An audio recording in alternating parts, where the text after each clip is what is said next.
Welcome to CMO Huddle Studio, the live streaming show dedicated to inspiring B2B greatness. I'm your host, Drew Neiser, live from my home studio in New York City. Over the last 5 years, several members of the CMO Huddles community have explored being a fractional CMO, and we're going to call that the F word for the moment, and we'll come back to that. Some have had a wonderful experience. Some have turned it into a business. Some not so much. Some stick with it. Some jump as soon as they land a full-time offer. And some have parlayed, fractional role into a full-time position. So there's a lot of variables involved in this role, but I know it's of great interest to our community. So, by the way, I do have to mention this. There are some who believe that fractional CMOs could degrade the overall value of his full-time CMOs. So yeah, there's that to unpack as well. Fortunately, we have 3 former CMOs, now full-time fractionals or interim CMOs, to help us understand what it takes to succeed in this role and a whole lot more. With that, let's bring on Alan Gonsenhauser, founder and CEO of Demand Revenue, and a returning guest who has previously appeared on the show to discuss customer-led growth. Hello, Alan. How are you and where are you today? Hey, Drew, it's great to see you and be here. Thank you for the invite. I'm doing great. Fantastic. Just got back from a trip, and I'm in the Boston area, a little bit west of Boston. Got it. All right. We're covering the East Coast. So you've been doing this a while, and you have advised a wide range of companies. Yep. How do you sort of step one approach building trust and alignment so quickly as a fractional? Yeah. First, let me just say I love what I do. I've been doing it for 4.5 years, and it's been really fantastic and continues to be. So I start by asking questions. I don't make assumptions. I like to listen. I like to take the advice my grandmother used to give me. She used to say, "Listen to the people." So I start by asking a lot of questions and interview folks, all of the marketing folks, but also the board, the C-suite. I speak to each of the C-suite members because when I come on as an interim or sometimes fractional, I join the ELT. And so I ask them, what are the successes? What are they most proud of? And what are the gaps? What gaps do you see in the business?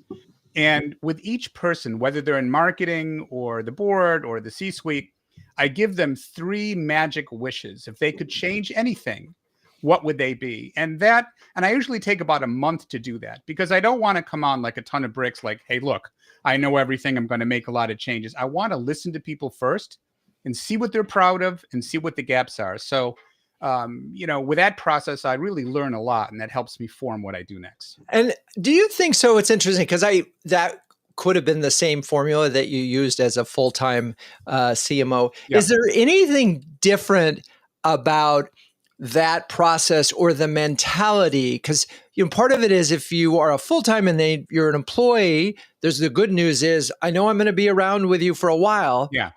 So talk a little bit about the if there's a nuanced difference in that process versus if you were the full-time CMO. Well, they know that I'm interim and that at some point it will end, but I really focus a lot on building relationships. And a lot of these relationships have continued past the actual project. Like in one case, I was fractional CMO at FinThrive for 6 months. And then when the full-time CMO was hired, I stayed on for another 14 months as her mentor, coach, and advisor, because I also coach many CMOs.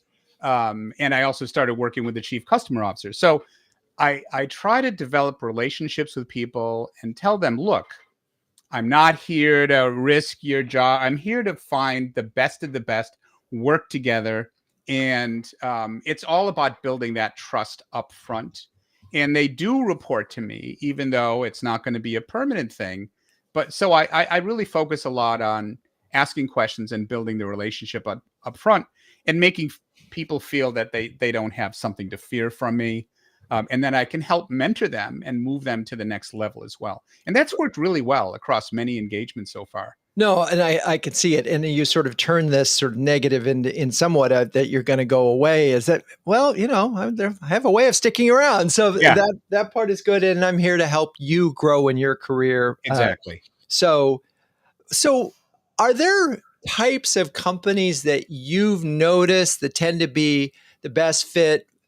And we should focus on you because I know you have a narrow. There's, you tend to work with PE firms, I right? do. And you sort of got that niche. And talk a little bit about why that niche seems to work really well for you. There are a lot of startup companies, but startup companies are a lot more price sensitive. And, I've worked at different size companies. I have worked at startup. I've worked at Fortune 100. I've worked at very large companies. I've worked at mid companies in different industries. And what I find is, private equity investors, although in upper mid market, so these are businesses probably over 150 million into the billions. They're not as many of them, but when they have a need, they have a lot of pain. They're not as price sensitive. They're very pain sensitive. So they want to fix some things that are going on, which either may involve mentoring and coaching the CMO or coming on as an interim / fractional CMO. I've, like, for example, with one very large private equity firm in the last 4.5 years, I've worked with 6 of their portfolio companies, and they co-invest with others. So I like working in that model. And the PE firms that I've worked with do care about brand, and they do care about customer-led growth, and they do care about, CMOs being someone that can convene people together and help them with their go-to-market alignment issues, which I find is an issue with a lot of companies. So if someone is just looking for demand and tactical assistance, and that's what they think of marketing, and I don't feel like they can really be educated on what marketing should be, I wouldn't take that role. So I've really enjoyed, partnering with the board, the PE firm, the CEOs, and the C-suite to help communicate what marketing really is, how holistic it is now, and it's not just a coin-operated demand engine. And take their fear away from brand by explaining in financial terms what the advantage is. I just wanted, so for fractionals that are thinking about it, particularly if you're getting started, Alan and I have talked about this over the years about the business of expertise and the need for a Yes. horizontal and vertical focus. And the thing about, I'm just going to, sing your praises in this, is all of your content also relates to what it means to be a CMO at a PE firm. So Yes. it informs your website, it informs your content, it gives you ability to so you're the PE fractional guy. Yeah. And Or you interim. want to have, that's what a brand is. Yeah.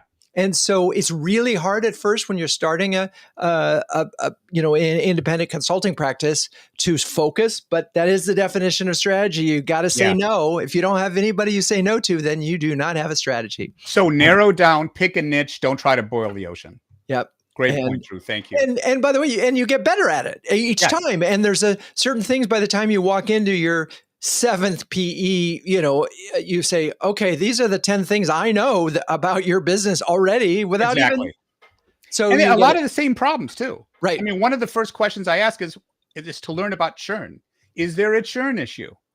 How bad is the churn issue? What's your net revenue retention?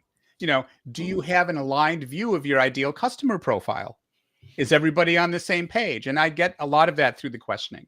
And I often find a lot of the same problems, especially if they've done a lot of mergers and acquisitions. They may have a lot of dirty data and a lot of tech debt. And you see similar things across the different portfolio companies and industries. Alan, Katrina, anything to add? It's, for me, I totally agree with what Marshall just said. And it's a wonderful community. And, in these communities, I don't look so much what I get out of it. I love to pay it forward. I love to help people. And I've had an opportunity to meet with a bunch of folks that come to me for advice, whether it's fractional or private equity or something else. And I just love the ability to kind of pay it forward and help people along with their journey or the challenges and the problems they're trying to deal with. And this is a wonderful community for that. We really appreciate that you do that. It's inspired another program that we're launching very soon, a mentoring program where 3-4 times CMOs are going to be helping out first timers. So, Alan, thank you for your work there. Katrina. What I've loved about Huddles is, so I've been a member of the community as like a public company CMO, and then also has like leaned into being a fractional CMO. And it's been equally valuable in both cases.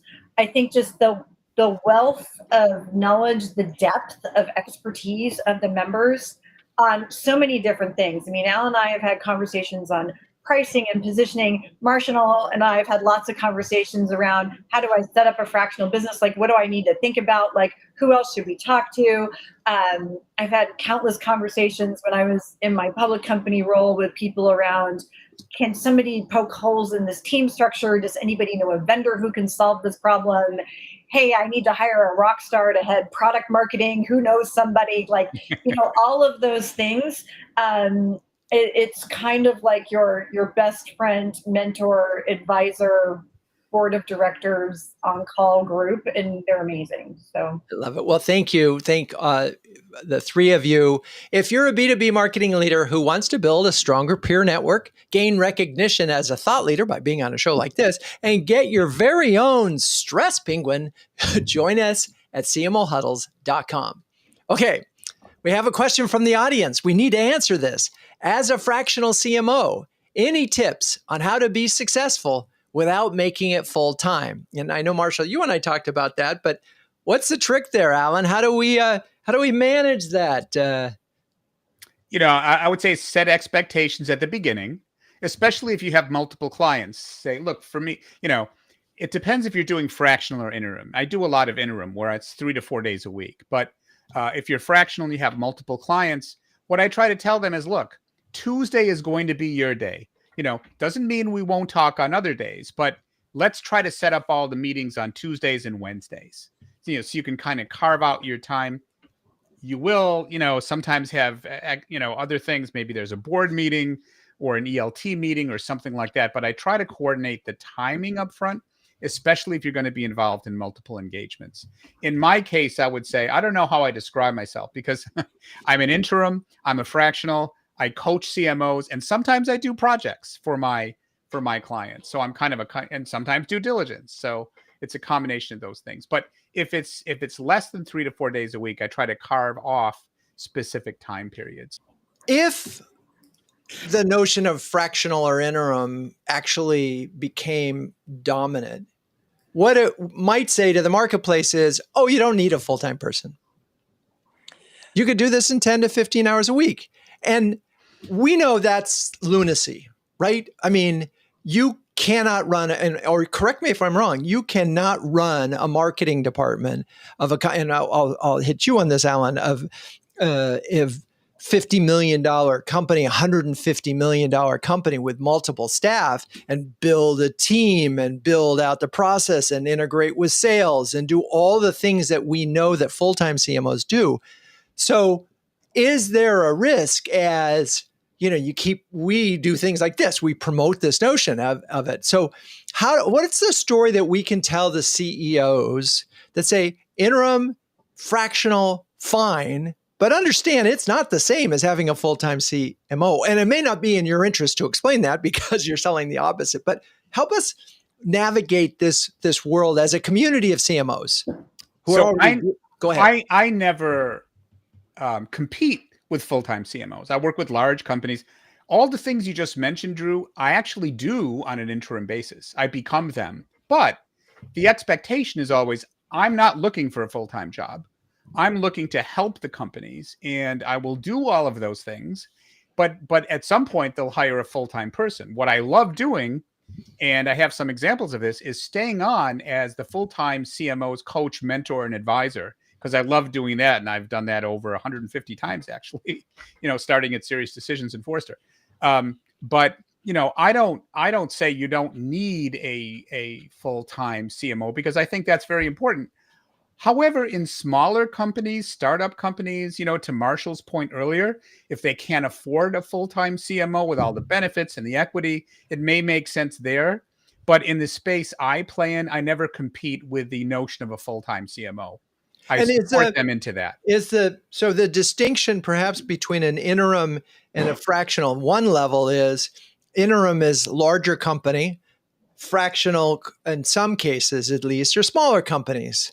can be, although when I worked with Linus Health, I was interim for 6 months, and that was a more of a startup healthcare company that was about 1 million or 2 million in ARR.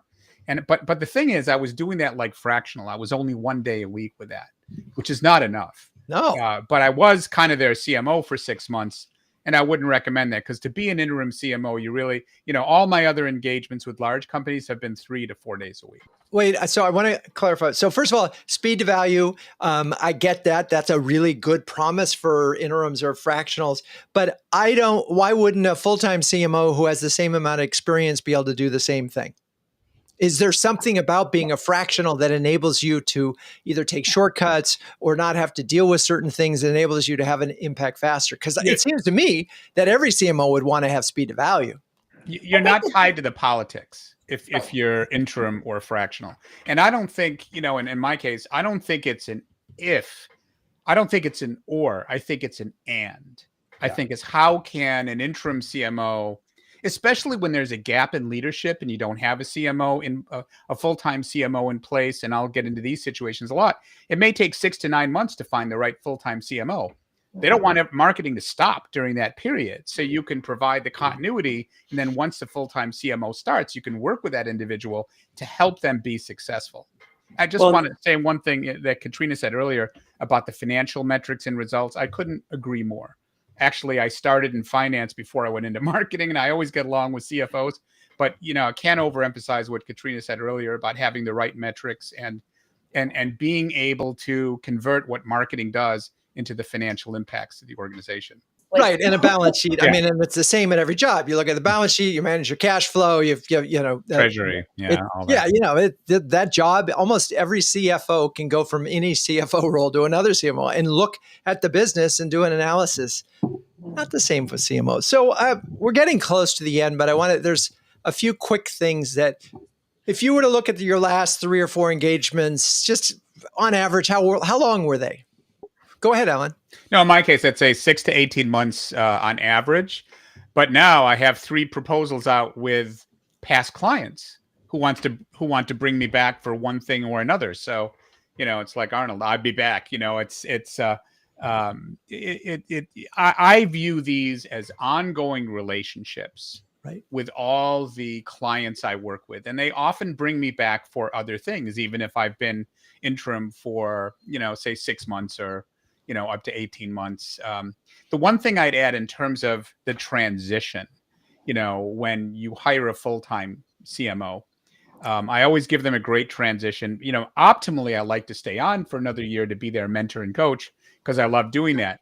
But sometimes when the new CMO starts, they may not have the confidence to have someone that's been in the whole infrastructure. So it really depends on the individual. I like to encourage that, but not everyone is comfortable with that. So it really depends. It's really kind of situational, right, if that makes sense. It does. Okay, we have one question we're going to try to answer before we get final words of wisdom. This is, how are you managing questions, expectations around implementing AI and being seen as BG, as in before generative, versus AG, after generative marketing leader?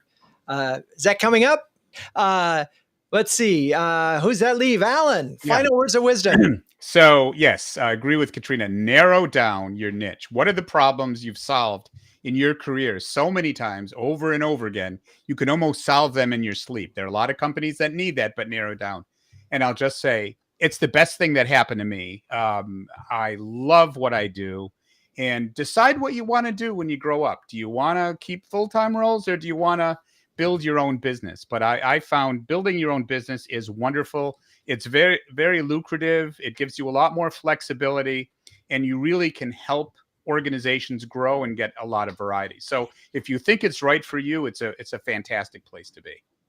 Yeah. And you really are running your own business. And I think that's an important part of that. That means you are both, chief sales and marketing officer. The niche, I can't emphasize enough how that niche and your focus or zone allows you to focus your website, focus your content, focus your discovery process. So ultimately, you are the expert. And when you are the expert who can walk in day one and help them, as Katrina talked about, really get somewhere fast, the value will be obvious and you'll be able to get more business. And the other thing is, as your expertise grows, your rates can grow. But I've the seen more that things, too. Yes. right? And, and that's really important in this thing, because what happens when you have 4 clients, you don't have time. Here's what you do. You raise your rates and then you'll have 3, but you'll be making more money. All right. Well, thank you, Alan, Katrina, Marshall. You're all great sports. Thank you, audience, for staying with us. Please join us in 2 weeks when we'll be talking about growing high-performing teams with Amy King, Dan Loudon, and Marnie Puente. Cue the music.